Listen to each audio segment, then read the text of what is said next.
안녕하십니까. 자, 2021년 9월 12일 후지사 건강경강이 시작하도록 하겠습니다. 오늘은 11-2죠. 지난 시간에 이제 그 10-1이라고 했는데 정정하고요. 자, 11-2 시작하도록 하겠습니다. 자, 부처님의 30 이상에 대해서 12번째까지 말씀을 드렸고, 13번째, 이제 하나하나의 털이 오른쪽으로 돈다. 부처님의 이제 그 몸에 있는 털이 하나하나가 전부 다 오른쪽으로, 시계 방향으로 돌아가 있다고 되어 있습니다. 이제 그 밑에 이제 부연 설명을 보면은 어떻게 되어 있냐면은, 스스로 선법을 수행하여 지혜를 밝게 통달하고 미세한 모든 법의 뜻을 사유하고 존중할 곳에서 즐겁게 수행하고 공양하여 같이 머무르는 사람을 잘 사귀어 섭수하고 가르쳐 바르게 들어가게 하는 연고로 하나하나의 털이 오른쪽으로 돈다. 이렇게 그 설명이 되어 있습니다. 자, 하나하나씩 우리가 보도록 하지요. 그 선법을 수행하여, 좋은 법을 잘 수행하여서 부처님의 법에, 선법이라는 것은 이 지금 사람들이 이야기라는, 또 스님들이 이야기라는 선이라고 하니까 다 참선으로 가요. 참선으로. 그러니까 이 참선이라는 자체가 지금 수행하는 제가 참선 수행하는 분들에겐 참 죄송한 이야기입니다. 그러나 우리가 한번 이번 시간에 한번 따져보자고요. 부처님께서 모든 부처님께서 세상에 오실 때는 똑같은 어머니가 꾸는 꿈이 같아요. 예? 우리처럼 사과를 따고 뱀을 잡고 멧돼지가 들어오고 돼지가 들어오고 용을 보고 이런 꿈을 꾸잖아요. 우리는 아주 그런 꿈을 꾸는데, 이제 부처님의 탄생 진화 같은 거를 보게 되면 어떻게 하냐면은, 한 손에는 왼손에 여의주를 잡고 오른손에 연꽃을 들고, 그러고서 흰 코끼리를 타고 마야 부인 어머니의 잉태하는 꿈을 꾸게 됩니다. 태몽.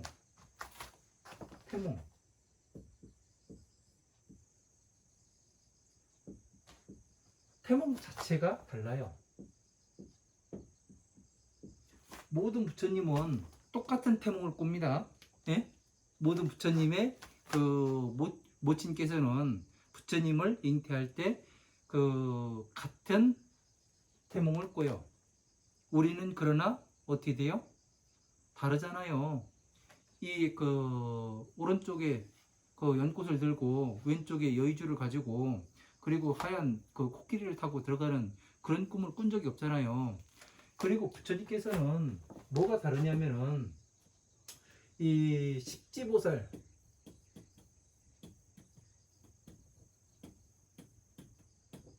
십지보살의 지위를 가지고 세상에 오시게 됩니다.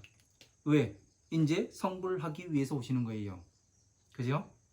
그래서 세상의 모든 언어를 다 통달하고 세상에 모르는 바가 없어요. 다 알아요. 태어나자마자부터. 그래서 이제 정번왕이 그랬잖아요. 태자를 낳고 이제 교육할 때가 됐는데, 그래서 가가지고 이야기를 하니까 뭐라고 얘기해요? 시달타 태자가 세상에는 몇 가지 언어를 가르치기 위해서 들어왔는데 스승이 몇 가지 언어가 있습니까? 그러니까 몇 가지 있다고 말하니까 왜 요거는 빼놓고 말씀하십니까? 그렇게 이야기를 하잖아요. 그러니까 완전히 우리가 세상에 태어나는 것과 부처님의 태어나시는 것은 완전히 다릅니다. 그러면 똑같이 지금 10집 그냥 중생에서 육도 윤회하다가 어떻게 잘 걸려가지고 인간의 몸을 받아서 이렇게 왔는데, 이 십지보살의 그 지위를 가지고 지혜를 가지고 복덕을 가지고 온 사람과 예를 이렇게 들으면 조금 어려운가요? 예를 그럼 그 3살 난 아이가 그 엄마 젖 달라고 하는 것과 그 이제 사회생활하는 어른이, 예? 사회생활 아주 그 대기업의 그 회장쯤 되는 사람이 직원 부리는 거와 3살짜리가 직원 부리는 거와 같게 할 수 있어요? 없잖아요. 이 레벨을 잘못 보는 거예요. 그냥 아이한테 3살짜리 아이한테 그 넥타이 매주고 양복 입히고 구두 신겨가지고 그 회사에 들여보내면 걔가 회장이고 그 모든 업무를 처리할 수 있어요? 없잖아요. 우리와 지금 부처님, 서가모니 부처님 모신 거와의 차이가 그래요. 완전히 달라요. 그런데 똑같이 부처님은 앉아서 깨달았으니까 참선만 하면 되는 건가요? 아니잖아요. 이 사리불도 어떻게 했냐면 화엄함, 방능, 반야, 법화, 또까지 전부 다 이해하고 나서야 인제서 나는 부처님의 자식이 불자가, 예? 부처님의 자식이 어떤 사람인지 인지 알았습니다. 그렇게 이야기를 해요. 그러면 완전히 이건 세상이 달라지는 거예요. 세상이. 우리가 이 선을 수행하시는 분들이 제대로 공부를 하셨다면 그렇게 안 있을 겁니다.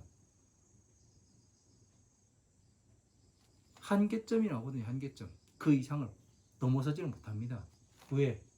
3살짜리와 대기업 회장이 하는 업무하는 3살짜리 감당해낼 수가 없는 거예요. 왜? 아무것도 모르는데 어떻게 직원들 월급을 주고 3살짜리한테 가가지고 이모도 네가 갖고 있던 사탕 나 좀 줘 그러면은 바로 주잖아요. 그죠? 그렇게 되니까 어떻게 되느냐면은 우리가 그 아이한테 그 사탕은 전 재산 것 같아요. 회사나 줘 그러면 주는 거예요. 그러니까 우리가 지금 이 후지사에서 공부하시는 여러분들께서는 이 방송을 보고 공부하시는 여러분들께서는 무엇이 다른지 이 부처님의 수행과 이 종들의 수행과 어떻게 다른지, 중생의 수행이 어떻게 다른지 이 차이를 명확히 구분해내질 못하기 때문에 여러분이 그냥 하면 하는갑다, 저게 맞겠지 착각하고 들어가는 겁니다. 진짜 정신 차려야 되는 겁니다. 그렇게 하면은 어떻게 되냐면은 내가 어디로 가는지도 몰라요. 그래서 잘 알아야 됩니다. 그래서 여기에서 보면 선법을 수행하여 지혜를 밝게 통달하고, 부처님의 선법을 화엄함, 방등, 반야, 법화부의 경전을 수행하여 지혜를 밝게 통달하고, 지혜, 자잖아요. 지식을 쌓아야. 지혜는 어떻게 해서 생긴다고요? 지혜는 지식과 경험을 바탕으로 응용돼서 나오는 것이 지혜예요. 그러니까 이 지식과 지혜를 바탕으로, 경험을 바탕으로 응용돼서 나온 게 뭐예요? 피잖아요. 내가 해본 거. 그래서 12인연법이 나왔고 사성체가 나오고 이게 되는 거 아니에요. 그리고 밝게 통달하고 미세한 모든 법의 뜻을 사유하고, 미세한 모든 법의 뜻을 사유하고, 미세한 모든 법의 뜻이 뭐예요? 어떻게 연관관계가 있는가? 이 경전과 화엄부의 경전과 아함부의 경전과 방등부의 경전과 반야부의 경전과 법화부의 경전이 어떤 유기적인 관계가 미세하게 연결이 되는가? 그거를 밝게 사유하고 존중해야 할 곳에서 즐겁게 수행하라고. 존중해야 할 곳이 어디예요? 존중해야 할 곳. 존중.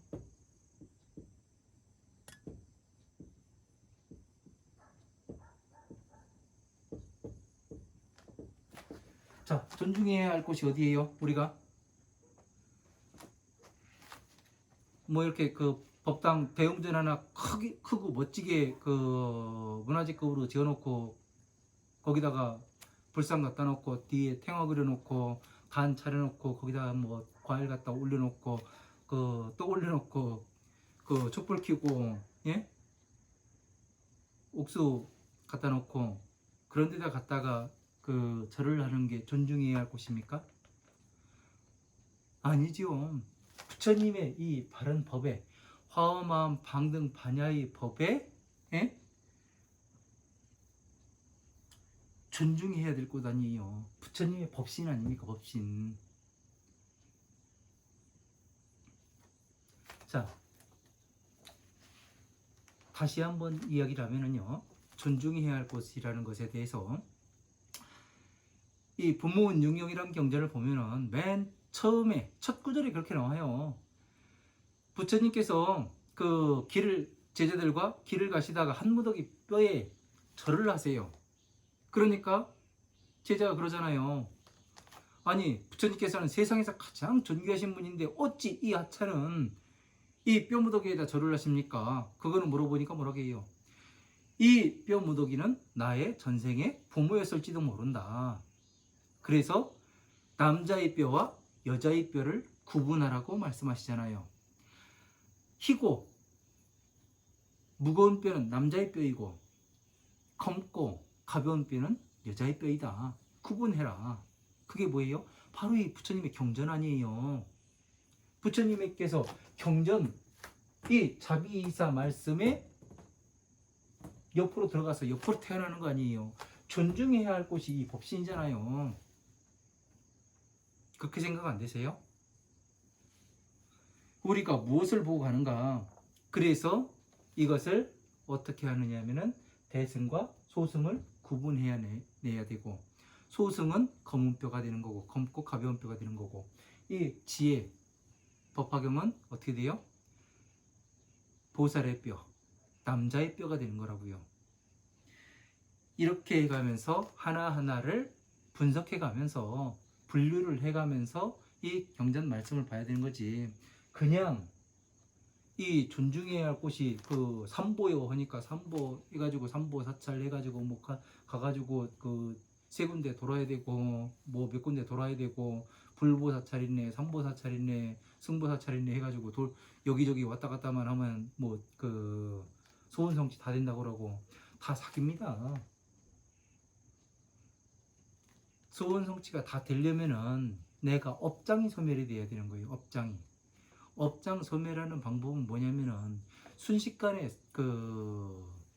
되는 것이 아닙니다.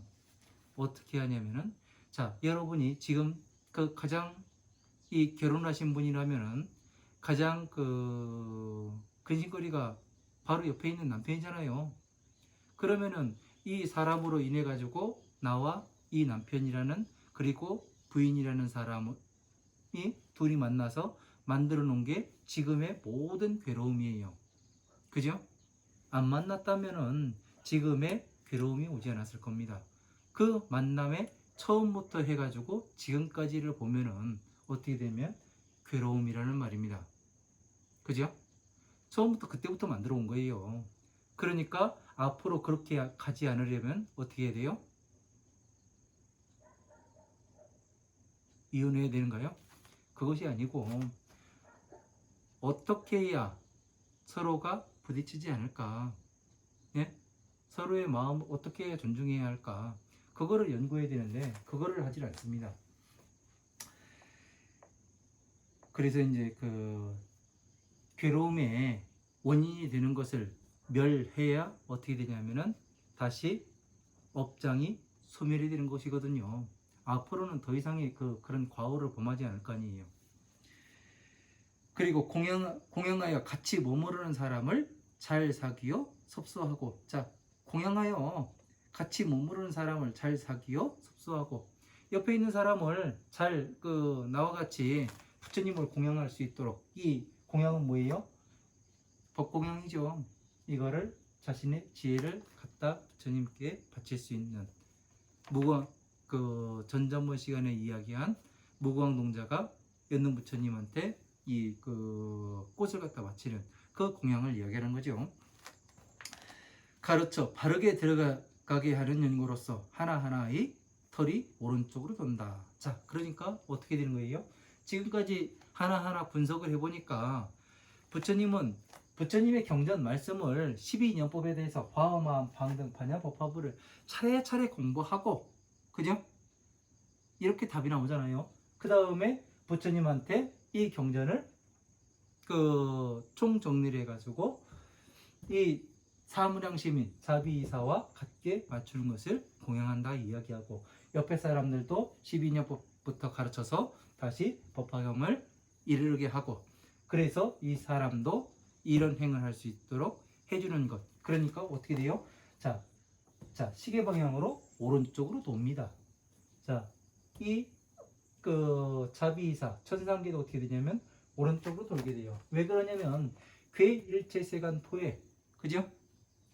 자, 이 법화경에 법화삼부경에 묘법연화경에 보면은 뭐라고 나오냐면은 아미타 부처님이 어디 서방정토에 아미타 부처님 돼 있죠. 이 방향이 다 정해져 있습니다. 그래서 지금 이 방향을 넣은 거예요. 그래서 괴일체세간토에 일체세간이 무너진다 하여도 서가모니 부처님께서는 두렵지가 아니하고 아축 부처님이 계시고 수미정 가장 꼭대기에 있는 부처님이 계시고 사자음 스승의 음성인 부처님이시고 사자상 스승의 형상의 부처님이시고 허공주 모든 것을 평등하게 보시는 부처님이시니까 상을 멸하신 부처님이고, 제상 모든 제후들의 왕의 형상을 가지고 모든 범천의 그러한 형상을 가지고 계시고, 도일체 세간고뇌 일체 세간의 고뇌로부터 건너다 보니까 어떻게 돼요? 아미타 부처님의 서방 정토가 되는 거죠. 그래서 다마라 발전단양 진통이 되고 수미상행이 되고 운자재 왕 모든 것을 자제할 수 있기 때문에 아주 지혜로우신 그런 부처님이라고, 이렇게 해서 보면은 오른쪽으로 돌면 어떻게 되냐면 이 이름 하나하나가 전부 다 맞아 들어갑니다. 말이요. 반대로 하면은 잘 안 맞아 들어가요. 그래서 부처님의 몸에 있는 털이 다 오른쪽으로 돌아 있다. 그렇게 이야기가 되는 겁니다. 털이라는 건 뭐예요? 연결할 수 있는 끈이 되는 거죠. 그죠? 늘리면. 그리고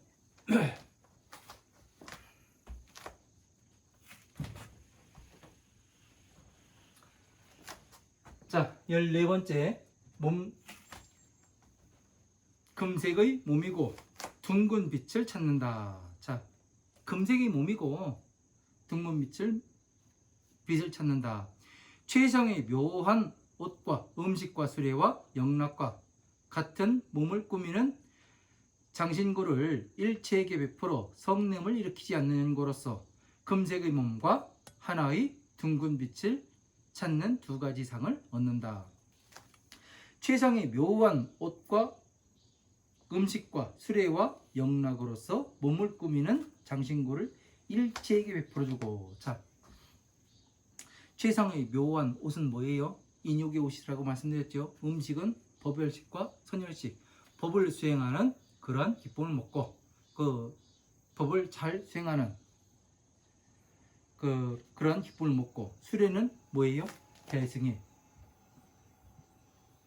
화엄한 방등 반야 법화부의 이 경전들이 하나하나가 수레가 되는 거죠.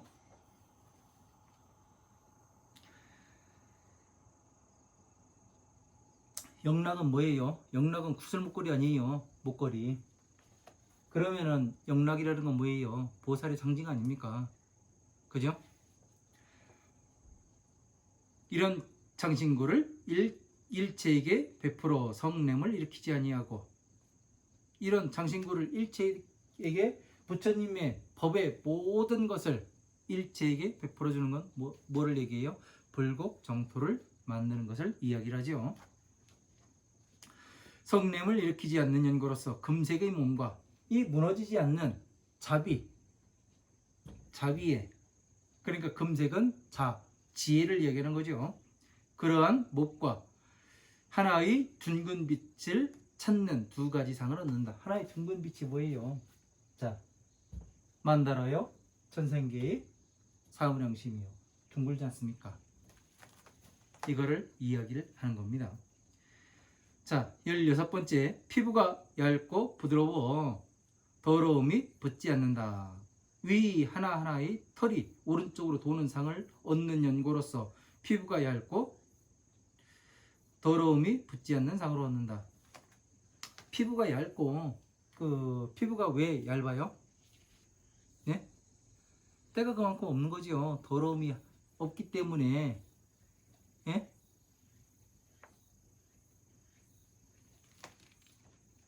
그게 뭐냐면은 이 부처님은 뭐가 없다고 그랬어요?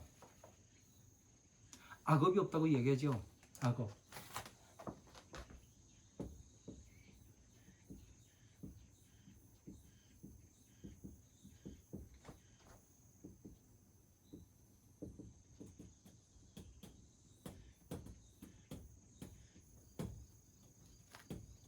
자, 부처님은 악업이 없고 선업만이 존재한다고 되어 있습니다. 그러면 어떻게 해서 부처님은 악업이 없고 선업만이 존재하는지 한번 알아보겠습니다.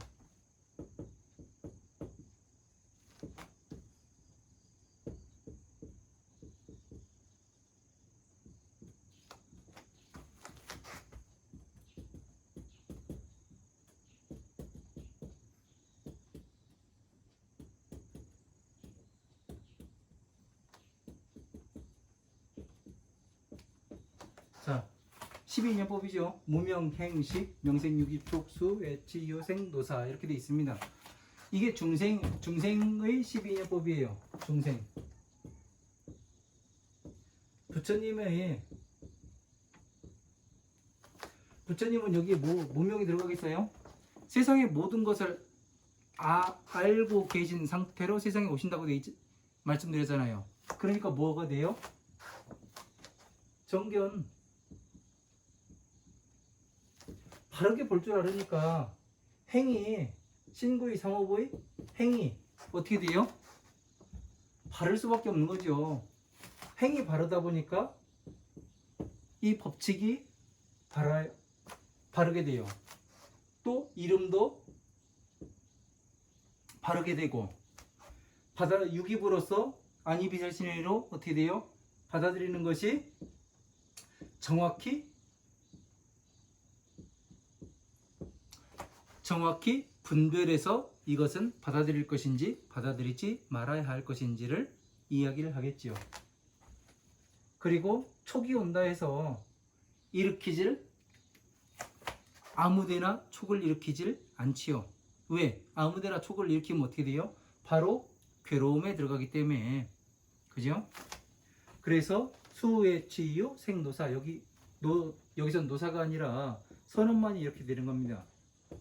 그래서 부처님의 그 12인연법과 이 부처님의 12인연법, 이거는 제가 만든 거고요. 왜냐면 이 어떻게 해서 부처님께서는 이 악업이 없고 선언만이 존재하는지 이것도 증명해 낼 수 있어야 되는 거 아니에요. 왜? 부처님의 법을 바로 공부했고 바르게 전할 수 있다면은 그 방법까지 중생들이 괴로움에서 나오는 방법을 이제 부처님께서 말씀해서 해놓으셨고 그거를 이제 그대로 갖다 붙여서 하면 되는 거고요. 그러나 이 악업이 없고 선언만이 존재한다는 거는 이 가르치는 사람이 뭐를 해야 되냐면은 증명을 해내야 되는 거예요. 왜? 그렇지 않으면은 사람들이 믿으려 하지 않잖아요. 그러니까 이렇게 해서 증명을 해내게 되는 겁니다. 그래서 이런 거는 우리가 모르면은 그냥 당하게 됩니다. 그래서 잘 알아야 어디 가서 이야기할 수도 있고 그러는 겁니다. 그냥 이거는 이거요 그렇게 해서 이야기를 하면은 어떻게 되느냐면은 우리가 분별을 못해요. 그러니까 사이비일수록 뭐를 하느냐면은 여러분의 답을 내려주지 않고요, 정확한 답을 내려주지를 않아요. 그러고서 뭐를 하냐면 계속 궁금하게 만들어요. 궁금하게. 그리고 중구난방이에요. 저거 지금 무엇을 얘기하는 건지, 무엇을 이야기하고자 하는 건지 그거를 이해할 수가 없습니다. 그리고 또 뭐를 얘기하냐면 보이지 않는 세계, 그 세계에 대해서 많이들 이야기를 하죠. 그 차이가 다릅니다. 명확하게 보여줄 수 있느냐, 보여주지 못하면서 그냥 흉내만 내고 있느냐, 이게 다른 거예요. 그래서 이제 더러움이 붙지 않는 것이 되는 거죠. 그래서 선언만이 존재하는. 그리고 17번째 30 이상의 17번째는 양손과 두 발, 두 어깨 그리고 목이 7곳이 충만함. 양발과 두 어깨와 목에 7곳이 충만하답니다. 왜 그런가 이제 또 부연 설명을 보겠습니다. 중생들이 큰 모임을 함께 베푸는 거로 7곳이 충만한 상호를 얻는다. 자, 중생들의 큰 모임을 베풀어 그 법회를 베푸는 것을 이야기하는 거죠. 무슨 법회예요? 중생들이 괴로움에서 어떻게 나와야 하는가, 그 방법에 대해서 이야기를 하고, 또 부처님의 지혜로 건너가는, 또 건너가서 수행을 어떻게 해야 되는가, 또 어떤 유기적인 연관관계에서 이 경전이 만들어졌고, 그런 것들을 이야기하는 것을 법회라고 이야기를 하죠. 그래서 자, 양손과 두 발이 어떻게 되냐면은 두 발과 어깨 그리고 목이 7곳이 충만하다고 이야기를 해요. 팔은 뭐겠어요? 중생들에게 딛고선 서 있는 발이 충만한, 양쪽 발이 충만한 건 뭐예요? 법륜을 굴리는 걸 이야기를 하고, 그죠? 스스로는 법륜을 굴려가면서 이 법륜을 굴리니까 이 법 위에 지금 보살이 서 있잖아요. 그죠? 밟고 그 다음에 손은 뭐를 뜻하는 거예요? 비를 이야기하는 거죠. 이 자비이사의 비. 그래서 화엄, 아함, 방등, 반야에서 12인연법으로서 중생들을 괴로움에서 나오게 하는 것을 이야기를 하는 거고, 두 어깨와 목이 충만한 것은 뭐예요? 부처님의 법을 이고 있잖아요. 천상계를 지탱하고 있지 않습니까? 그러니까 충만하지 않으면은 어떻게 돼요? 무너질 수밖에 없는 거죠. 그래서 이런 것들을 잘 우리가 이해를 하지 못하면 어떻게 되느냐면 손발이 어떻게 충만한 건지, 예? 중생들의 큰 모임을 베푸는 연고로 7곳이 충만한 상호를 얻는다는데 이게 도대체 무엇을 이야기를 하는지 이러한 뜻을 이해를 할 수가 없습니다. 그러니까 법을 완벽하게 이해를 해야, 여기 사람이 그 만다라 그림을 보면은 전각이 가운데 있고 사대문이 있고 그 다음에 성이 이렇게 둘러져 있는데, 이 성에는 이 법륜 마커도 있고, 그리고 뭐가 있어요? 범어로서 주문이 그려져 있고 물도 이렇게 흐르게 되어 있습니다. 그런데 그 전각 안에는 반드시 사람 한 명이 들어가 있어요. 혼자. 그래서 누구냐면은 이 보살이 되는 겁니다. 밟고 서 있는. 법을 완전히 법륜을 잘 굴릴 수 있는 그러한 사람이 되어 있기 때문에 손과 발이 충만하게 되는 거죠. 법륜으로서 법바퀴를 돌리고, 그리고 손으로 어떻게 돼요? 중생들의 괴로운 삶을 어루만져 주잖아요. 이게 보살이 해야 될 일이고, 이 목과 어깨가 충만해야 부처님의 법을 어떻게 돼요? 천상계를 지탱을 할 수가 있는 거죠. 이런 것을 알지 못하면은 우리가 법을 공부를 해도 도대체 궁금하기만 하지 무엇을 이야기를 하는지 이해가 안 됩니다. 자, 18번째로 넘어가도록 하겠습니다. 상체가 사자와 같음. 상체가 그 인간이 아니라 또 사자와 같다고 이야기를 하래요. 이미 일으켰거나 일으키지 않은 중생들을 위하여 스승이 되어주고 자신이 아만을 떠나게 하고 그 성품을 부드럽게 화합시키고 선법을 선법을 가르쳐 선하지 않은 것을 바르게 하는 연고로서 상체가 사자와 같은 상으로 얻는다. 상체가 이제 그 호랑 그 범호를 이야기하는 게 아니죠. 이제 스승을 이야기하는 거죠. 이미 일으켰거나 이미 일으킨 거는 뭐예요? 안옥따라 삼막삼보제의 법을 일으켰거나. 그러니까 일으켰다는 화엄함 방등 화엄함 방등 반야 법화부의 경전을 완전히 이해를 한 다음에 유기적인 관계가 어떻게 연결이 되는가, 이거를 어떻게 해서 법륜이 돌아가는가, 이런 이치를 완전히 이해를 하고 그 다음에 그 자비사를 일으켜 세운 것이 뭐예요? 이게 안옥따라 삼막삼보제를 일으켜 세우는 것이 되는 거죠. 중생을 위하여 스승이 되어주고, 중생을 위하여 스승이 되어주는 건 뭐예요? 중생들이 괴로운 삶에 빠져 있으니까 그 괴로움에서 나오는 그 방법을 가르치는 게 스승이 되어주는 거죠. 그 성품은 부드럽게 화합시키고 선법을 가르쳐 선하지 않은 것을 바르게 하는 연고로서, 그 선법을 가르쳐서 법을 잘 가르쳐서 바르지 않은 것, 바르게 가지 않기 때문에 우리가 괴로운 거 아니에요. 그죠? 거기에서 잘 나오게 해서 그리고 이 법화삼부경에 잘 머물러서 그 수행하게 하는 그런 것을 하는 것을 상체가 사자와 같음, 이렇게 이야기가 되는 겁니다. 자, 19번째와 20번째, 21번째 이렇게 같이 보겠습니다. 팔과 팔뚝이 둥글고 균등하며 뼈마디가 충만하며 몸이 고르고 균등하며. 자, 위에 손가락이 가늘고 긴 상호를 얻는 연고로서 팔과 팔뚝이 둥글고 균등한 뼈마디가 충만하고 몸이 곧고 균등한 세 가지 상으로 얻는다. 손가락이 긴 상호. 자,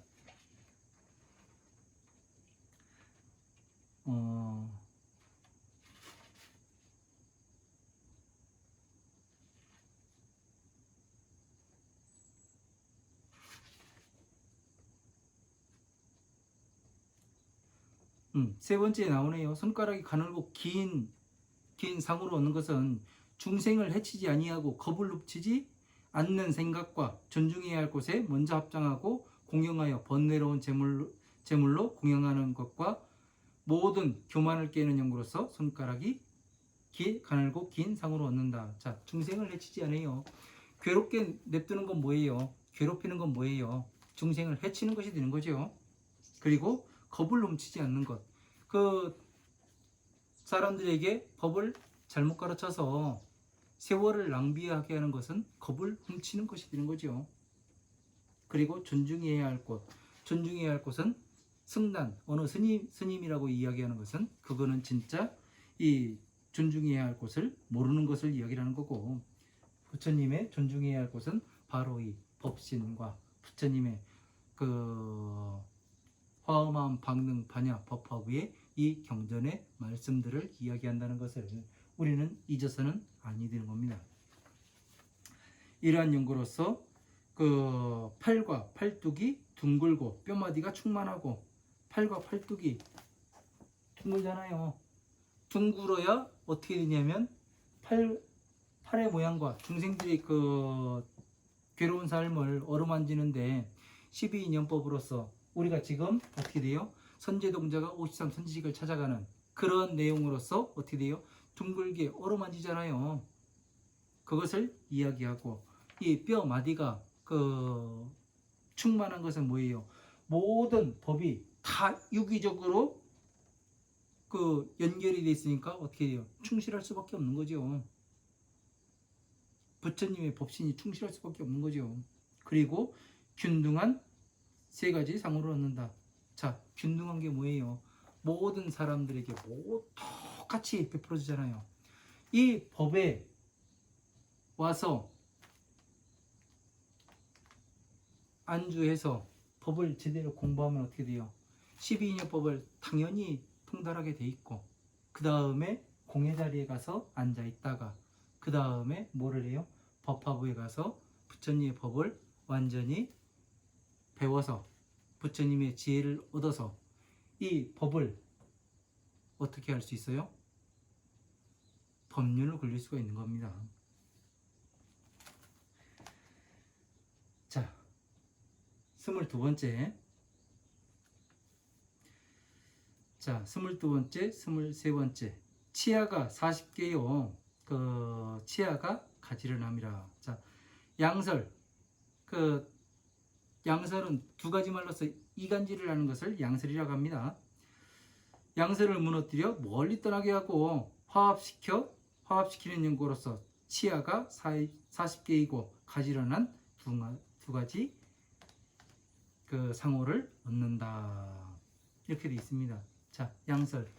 사람들이 뭐 이야기하다 보면은 이제 가끔 어느 사람들과 이야기하면은 그 핵심을 하나 찔러가지고, 저 같은 경우는 이제 그 이야기를 할 때 모든 것의 기본을 가지고 이야기를 합니다. 그 사람이 기본이 되어 있지 않으면은 어떻게 되느냐면은, 기본을 잘 이해하고 있지 않으면은 나중에 가서는 다 어느 방향으로 가는지를 모릅니다. 기본이 제대로 서 있어야 그 건물은 꼭대기층까지 제대로 올라갈 수가 있습니다. 근데 기초공사가 안 돼 있는데 따라가 봐야 어떻게 되냐면 조금 있으면 무너지게 돼 있습니다. 그래서 기본으로 한번 쳐봅니다. 이 사람이 얼마나 알고 있는가. 말을 하고 있는데 진짜 알고서 이야기를 하는지 모르고서 이야기를 하는지 기본을 던져봅니다. 가장 중요한 건 불교의 기본은 뭐예요? 불교는 자비 아니에요. 자비. 자비에 대해서 알고 있는가? 기독교인이라면 사랑에 대해서, 근본에 대해서 알고 있는가? 근본은 뿌리 아니에요. 이런 거에 대해서 물어보게 됩니다. 자비가 뭔지, 자비를 알고서 이야기를 하는 건지. 아마 불교를 공부를 하는 사람들, 이 후지사에서 공부하지 않은 사람들은 자비가 뭔지를 몰라요. 그냥 남한테 그 가서 봉사활동하고 뭐 어디에다가 기부 조금 하고 이런 게 자비인 줄 알아요. 그런 게 자비가 아니거든요. 자비는 그 사람이 이 괴로움에서 나와서 어떻게 하냐면은 자기가 그 삶을 평탄하게 스스로 잘 살아나게끔 하는 것이 자비예요. 그죠? 근데 이 자비를 제대로 알고 있는 사람이 그렇게 많지가 않습니다. 슬픈 현실이에요. 그리고 기독교인도 마찬가지고, 사랑을 이야기를 해가면서 사랑의 근본이 뭔지 이거를 모르면은 어떻게 되느냐면은 이 기독교의 교리를 이야기할 수가 없어요.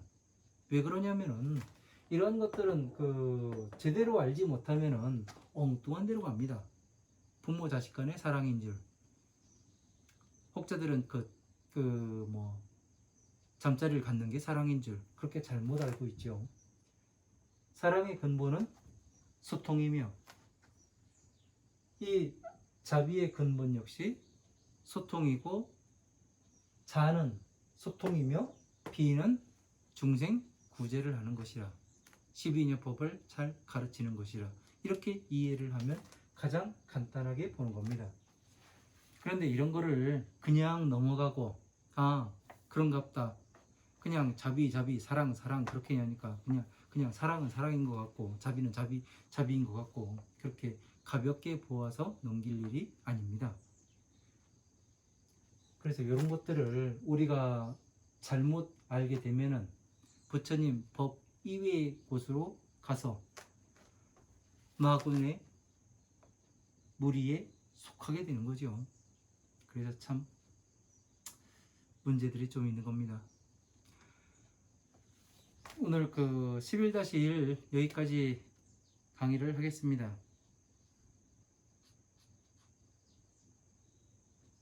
11-2지요. 죄송합니다. 여기까지 하고 공지사항이 있습니다. 9월 19일, 제 19일에는 이제 그 추석이 껴있기 때문에 저도 하루 쉬는 걸로 한 주 쉬고 그 9월 26일 날 다시 강의를 업데이트 하도록 하겠습니다. 네.